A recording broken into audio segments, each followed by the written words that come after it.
दोस्तों एक छोटी सी कहानी है। एक बार एक गांव में एक किसान था। उसके पास 4 गायें थीं और वो हमेशा उन गायों को चुगाता रहता था। मगर एक दिन क्या हुआ कि एक गाय बीमार हो गई। तो जो गाय बीमार हुई थी वो गाय कुछ दिन के बाद जो है मर गई। तो दोस्तों जब मर गई तो वो किसान बहुत परेशान हो गया। तो वो जब परेशान हो गया तो उसको बड़ा दुख हुआ कि मेरी जो गाय थी वो मर गई है। मगर उसका जो बच्चा था उसको पालने में उसे बहुत दुख हो रहा था कि मैं इसको कैसे पालूं, कैसे इसकी माँ से इसको भुलाऊं।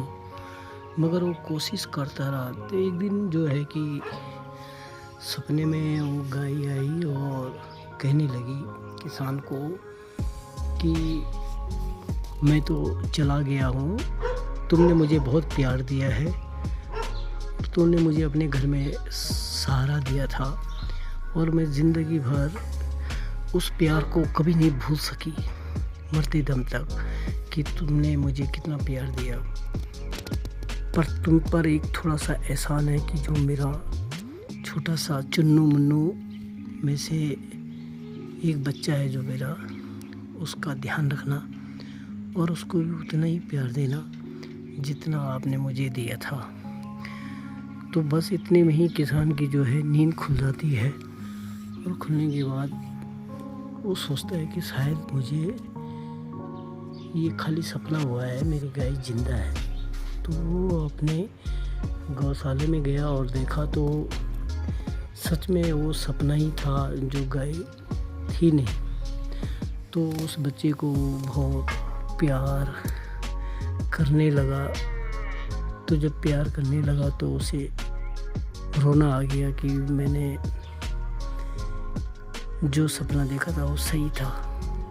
तो दोस्तों उसने भी उसको उतना ही प्यार किया जितना उसने उसकी माँ को किया था। क्योंकि किसान के दिल में सिर्फ ये भावना नहीं थी कि सिर्फ उसका सहारा और स्वार्थ से उसे पाला है। उसने सिर्फ ये सोचा है कि ज़िंदगी में कुछ पाने के लिए अगर हमें कुछ खोना भी पड़े तो उसमें बेझिझक से झिझकना नहीं चाहिए, उसे हमें करना चाहिए। तो एक सच्ची कहानी है ये, एक किसान और एक गाय की। मगर धीमे धीमे दोस्तों जब किसान बूढ़ा होने बैठा तो किसान यही सोच रहा था कि जिस प्रकार मैं बूढ़ा हो रहा हूँ उसी प्रकार वो गाय भी बूढ़ा हुई होगी और बीमार होकर मरी होगी। तो किसान ने लास्ट में यही सोचा, ये ज़िंदगी है दोस्तों, ये ज़िंदगी है दोस्तों, इसमें कल क्या खाया था वो हमें मालूम नहीं है, इसमें कल क्या पाया था वो हमें मालूम नहीं है।